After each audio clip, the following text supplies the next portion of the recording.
America, look, if it's one thing America got, let me tell y'all, it's that Navy, okay? You don't want no smoke with the Navy, dog. All right? And they obliterated half of Iran's Navy in 8 hours? Operation Praying Mantis. Let's get it. Yes, the time that the U.S. Navy got upset and destroyed half of Iran's entire naval fleet in a single 8-hour workday. Bro, you can say whatever you want. I done watched freaking infographic videos about the Army, the Air Force, all of that. It's cute. The Navy? Come on now. Listen. Today we're talking about Operation Praying Mantis. But real quick, this video is sponsored by Zydax Custom Gaming PCs. They are all built. All right, y'all told me to watch it. Y'all told me to watch the things. And a lifetime warranty. It's the computer that I use and the one that I would recommend. I'll have them linked down below if you want. Hey, that computer look fire. I might need to get me one of those. No cap. Check them out. Let's get to this video. All right, important background info. 1980, Iraq decided to invade Iran. Why? Don't really care. Not pertinent to the story. However, at the end of that war, Iran decides, hey, we're going to pull a page out of the old Art of War by Sun Tzu. We're going to cut off the enemy supply lines, deprive the enemy of nice things. It's going to work out great. Iraq's got a weak navy. We're going to wipe out their navy. And then every time they send out an oil tanker through the Persian Gulf, we're going to blow that up. So they can't sell any liquid dinosaur. They can't make any money. They go broke. We win the war. Hooray. It's a solid plan. So they do exactly that. Then Kuwait comes out of left field and they're like, hey, we've been financially backing Iraq through this entire war for the past 7 years. We need to make sure they win so we can get our money back. So we're going to go ahead and let Iraq use our oil tankers to export oil. So Iran is like, well, that's an easy problem to solve. I'll just blow up all the Kuwaiti oil tankers as well, which is exactly what they do. But here's the catch. Kuwait at this point in time is like the one major exporter of oil that wasn't really part of OPEC, meaning that they were selling oil on the global market significantly cheaper than everybody else. Oh, wow. Down the entire oil market. And now that their oil tankers are getting blown up as well, it means that Kuwait can no longer sell oil on the cheap, meaning that Iran has now inadvertently committed the cardinal sin of the late 20th century,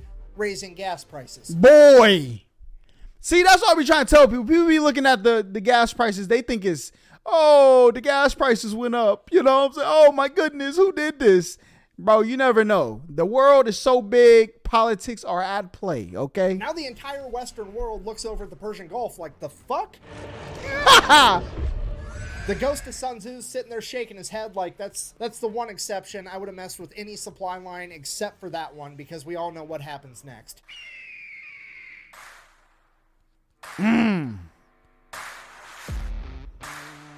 Yeah, America then proceeds to assemble the largest naval convoy operation since World War II. Send them into... Bro, imagine the Navy says, listen, we're not even out of war right now, but we're about to send the biggest fleet of fleets over there. I'll be scared. Listen, I'll be quaking in my boots. Persian Gulf to protect Kuwaiti oil tankers. It is at this moment that Iran should have been like, well, that's unfortunate. Time to figure out plan B because exactly. This obviously is not going to work out. However, they decide that they're going to double down. What they're going to do is they're going to take a bunch of magnetic underwater mines and they're just going to spread them out all over the Persian Gulf in international waters, and that's not going to have any consequences at all. So fast forward April 14th, 1988, the USS Samuel B. Roberts, a guided missile frigate, which is basically brand new at this point. This is like its first big operation, is out there escorting a Kuwaiti oil tanker, and it runs into a minefield, hits a mine, blows up the keel of the ship. The keel is this bottom part right here. It like supports and stabilizes the structure of the entire ship,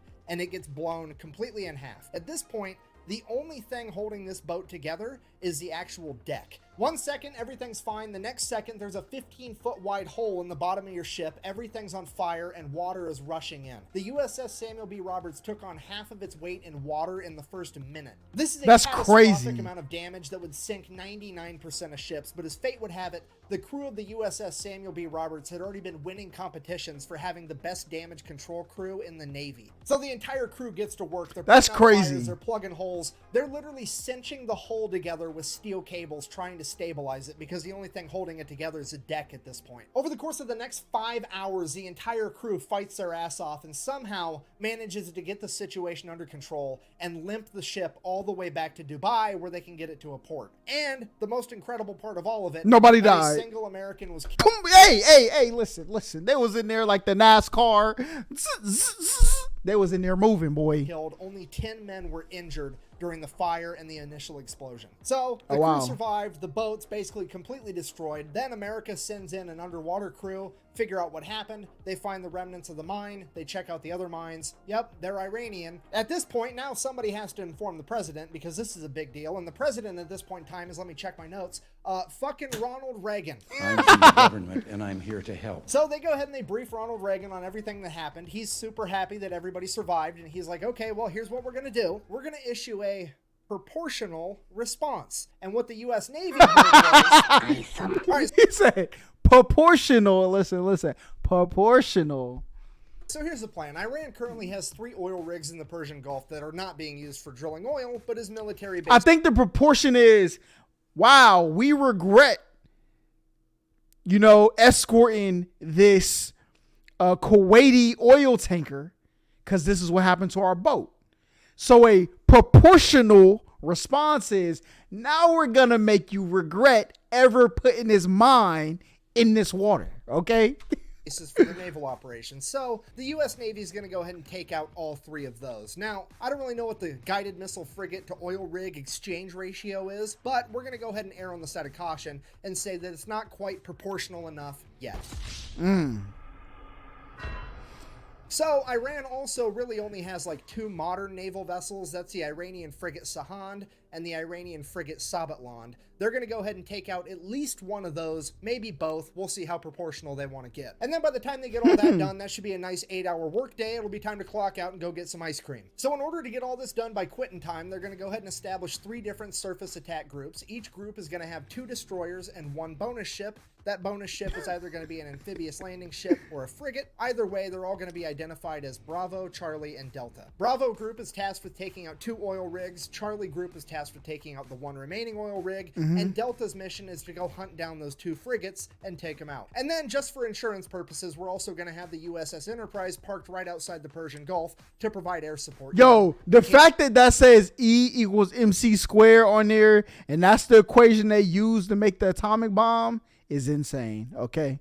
Hey, man. We need it. So, April 18th, 1988, 4 days after the mining of the USS Samuel B. Roberts, Operation Praying Mantis goes into full swing, and Bravo Group shows up at their oil rig first. At which point, they radio over to the oil rig and inform them that they will be blowing it up in 5 minutes and that they should all leave. So, a bunch of people start leaving. They hop in tugboats and take off. Bravo Group, seeing that they're making an honest effort to actually evacuate, agrees to give them 15 more minutes. So, fast forward 20 minutes later, they send out another radio message, hey, time's up. They then fire the 5-inch guns right over the top of the oil rig with the rounds set to airburst, hopefully scaring off any stragglers. And it is at this point that some Iranian military member decides that he is going to audition to be the main character of this story because he hops on a 23mm anti-aircraft gun and opens fire on Bravo Group. And without skipping a beat, one of the 5-inch guns on one of the destroyers just goes, "Nyeh!"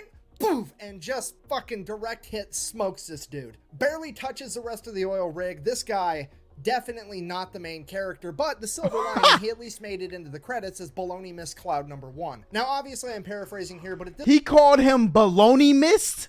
Yo, this is it. Listen. Shout out infographics.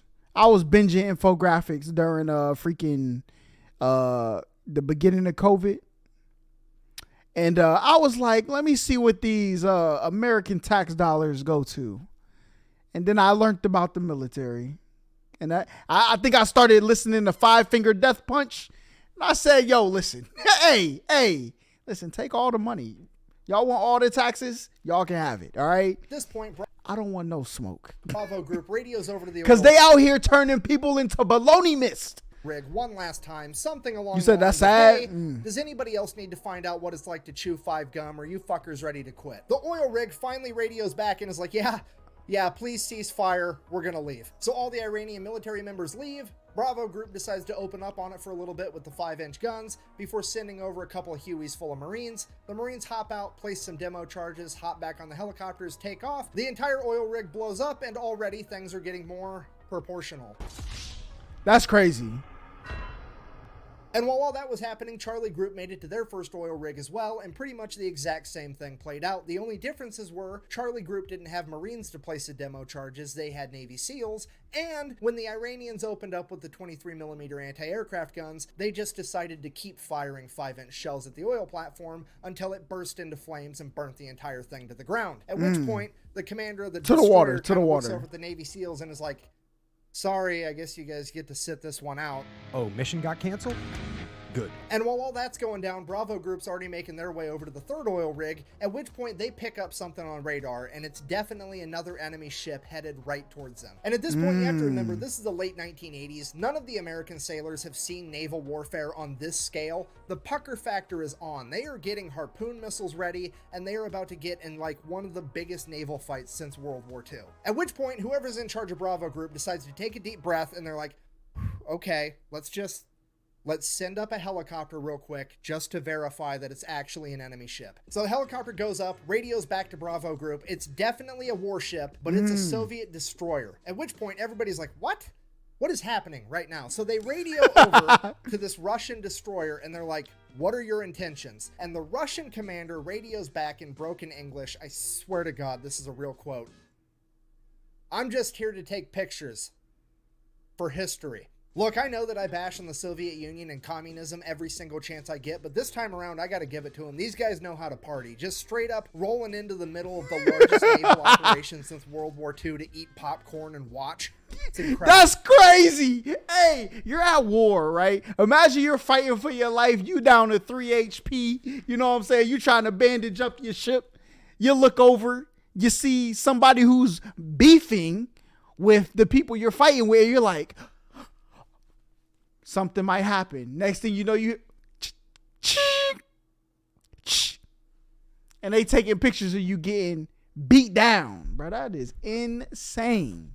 At this point, Iran finally figures out that there's something going on, but they don't really know what, so they just begin attacking any ship they can find, and the first ship they found was a civilian cargo ship called the Willie Tide, that they begin attacking with Boghammer-style speedboats. So the Willie Tide radios for help, the USS Enterprise responds by sending up a bunch of A-6 intruders, as well as F-14 Tomcats. The A-6 intruders show up, start dropping cluster bombs, they end up hitting one of the speedboats and scattering the rest. The civilian cargo ship is saved, hooray. Cutting back to Charlie Group, now there's an Iranian fast attack ship coming right at them. So they radio over like, hey, yeah, we're kind of going around blowing up all your stuff, but also we've got a very specific list. You're not on it, so how about you just go away and we'll forget we saw you. The Iranian fast attack ship messages back, sounds good, we'll do that. And then they just keep driving right towards them. And then this Iranian fast attack ship gets within like 15 miles of Charlie Group, which is like point blank range for a naval battle. Oh, wow. Charlie Group radios again, dude, what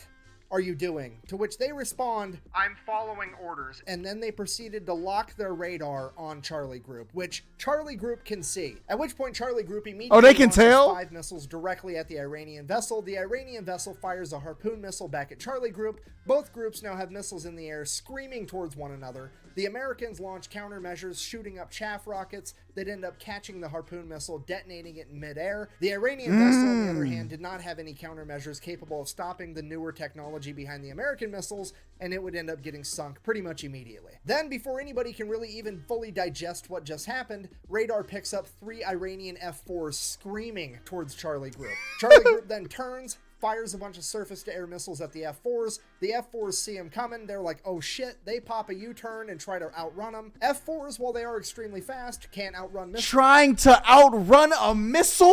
Oh my God. Hey, listen. If you're at home complaining about your job, you know what I'm saying? Oh my goodness, there's people out here at war, okay?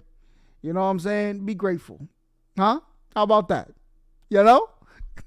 So one of the missiles, as much as I would love world peace, there are people who feel like they got a conflict. Be happy you get to stay out of it, okay? ends up blowing a wing off one of the F-4s. Now America has taken out an entire naval vessel and an F-4 that they did not plan on taking out, and it's throwing off all of our proportions. And because of that, American leadership orders Bravo Group to stand down. We're not going to go take out that third oil rig. And right as soon as that order gets given out, Delta Group chimes in, is like, hey, we found that frigate we were looking for. So now nobody knows what to do, because on one hand, things are already getting out of control, but on the other hand, we really want to take out these frigates. So American leadership decides, well, we might not even have to make a hard decision. Maybe that's not even the frigate and the radar's wrong. Why don't you go ahead and send a couple A6 intruders over, do a flyby. They can verify that it's actually this new modern frigate, and if it is, we'll make a decision from there. Or so they thought, because the A6 pilots are about to decide that they are in fact the main characters of this story. You see, the USS Enterprise and its aircraft aren't really supposed to be doing a whole lot. They're more or less just there for insurance. In fact, they're only allowed to engage the enemy under one of two conditions. One, the President of the United States signs off on it, which is actually what happened Two, with the self-defense. speedboats earlier. Or two, they get fired upon first. So they got told to go fly by this boat to verify that it is in fact the new modern frigate, but they didn't get told how to fly by the boat. So they flew mad close, baited them, and then got them out of here.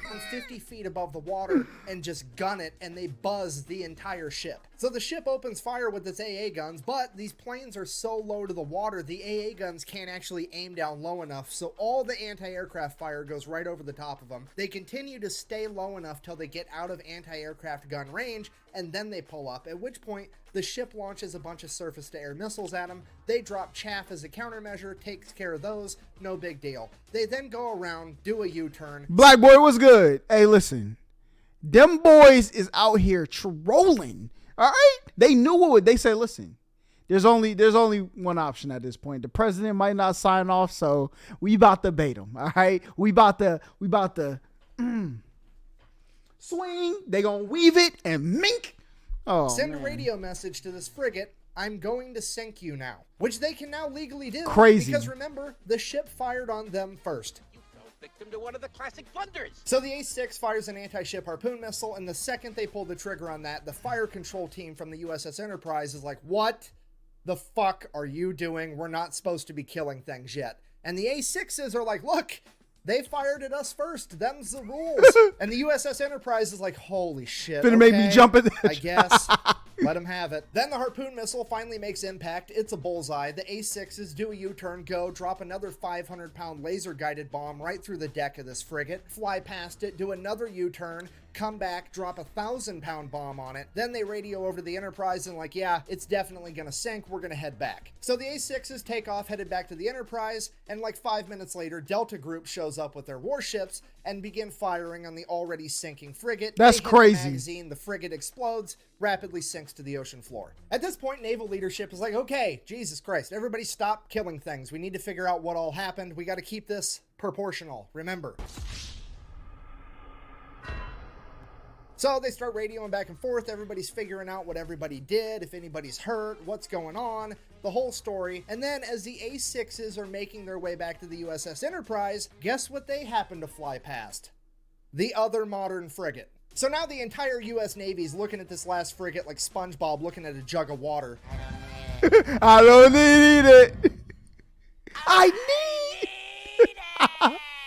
But also, like, realistically speaking, the A6s are pretty much out of ammunition. The only thing they have left are 2,000-pound bombs, and those just aren't going to be enough by themselves without a harpoon missile to take down this ship anyways. So they really are just going to fly by and verify that it's the modern frigate. And So they the get A6 fired intruders upon. Go ahead, they do their flyby. It is in fact the new frigate that they thought it was, and it does in fact open fire on the A6s. A6s make it out completely unscathed, at which point they pop a U-turn, and one of the A6 pilots is like, Used to bullseye womp rats in my T-16 back home. So the A6 pulls up, gaining altitude, and then dives down, aims its nose right at the frigate at like a 35-degree angle. They're doing a good old-fashioned dive bombing run like it's fucking World War II. The AA guns start firing, there's bullets whizzing past the plane, but they're committed now. They're closing in, closing in. The bombardier behind the pilot lets the pilot know, hey, I'm locked on. At which point, bombs away, the pilot pulls up, and the bomb goes right down the fucking smokestack of this boat. Blows up, completely destroying the entire engine room. That frigate is now dead in the water with no That power. is The A6 go ahead and crazy. radio in that they have Just now realized you went live and was going to request the fat electrician, the limping lady. We'll do the limping lady. We're going to watch like 2 videos, then we'll watch the limping lady. But this one, boy, listen, look, Navy. I don't know. I want to interview somebody from the Navy, bruh. Listen, I don't know if they got a Navy base in Georgia, Atlanta, but I need like I don't even know the positions of the Navy. I want to interview somebody. Matter of fact, Aim High was in the Navy. I want to interview him. All right. I got to get him on the pod. They have completely disabled this frigate. But if not, if there's somebody active in the Navy, I want to have a conversation. Okay. That's it. Okay. At which point the American leadership calls a complete ceasefire. They're going to go ahead and let that frigate survive, get towed off, potentially be repaired. With the U.S. Navy having effectively disabled or destroyed over half of Iran's functioning navy, the U.S. military decides to call it a good day, ends Operation Praying Mantis. We all get to live happily ever after. Except, later that night, Iran decided that they wanted to fight a little bit more, and they launched a bunch of Silkworm anti-ship missiles at American vessels. Luckily, no American vessels were actually hit. However, this is now a huge political problem because America has been mad at the fact that Iran even had Silkworm missiles for years at this point, and the American government has made it very clear to Iran that if they ever used them, they would be going to war with America, period. That's set in stone. So the Reagan administration, not wanting to kick off World War III in the 1980s, reaches out to the Iranian government and is like, here's what's going to happen.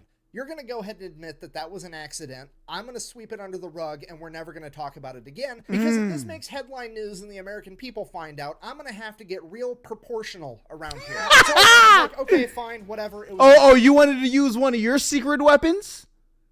We're going to use one of our secret weapons. Okay?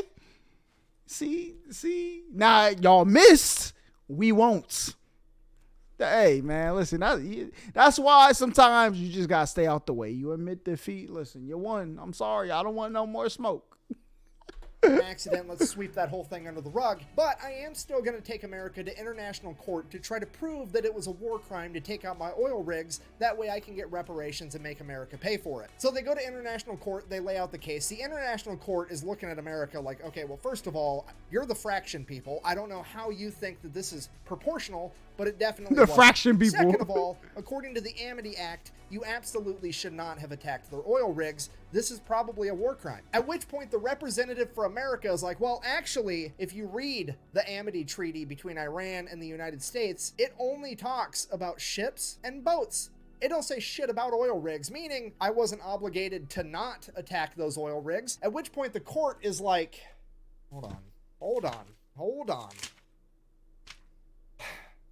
Fucking, he's right, son of a bitch. Okay, well, I guess America's innocent, because I've said it once and I'll say it again. It's never a war crime the first time. And now for the best That's part of the crazy. story. America now proceeds to go over to Dubai, pick up what's left of the USS Samuel B. Roberts, tow it all the way back to Maine, then take the ship out of the water, get it in. Bro, where does the fat electrician live? I want to do a podcast with the fat electrician. I got some questions. Was he in the military? He had to be like this engulfed. You had to like be in the military, right? Dock, cut out the entire damaged section of the ship, including the engine compartment, build another module to fit in its place. This thing weighs like 300 tons. They jack it up, weld it right where it's at, get everything rehooked up, reconnected. And this boat is back out on the ocean 1 year later on April 1st, 1989. That's crazy. It then goes on to get recommissioned and serves in the Navy until 2015. I mean, playing Battleship against America's gotta suck, right? Like, haha, I've sunk your frigate. And America's like, first of all, no, you didn't. Second of all, fuck your entire Navy, as it picks up your board and just throws it at the wall. So in conclusion, if you do ever find yourself being the leader of a foreign nation one day, the best advice that I can possibly give you is A, do whatever you can to not raise gas prices, and B, whatever you do not fuck with America's boats. We do not like that shit. Thank you for watching. Best way to support the channel is like, comment, subscribe, maybe go buy some merch at thefatelectrician.com. Quack bang, out. Bro, I'm not gonna lie. Yo, Fat Electrician, I thought I was on game with infographics. They was putting me on game. But, yo, the Fat Electrician, this man be cooking with these stories, bruh. Insane.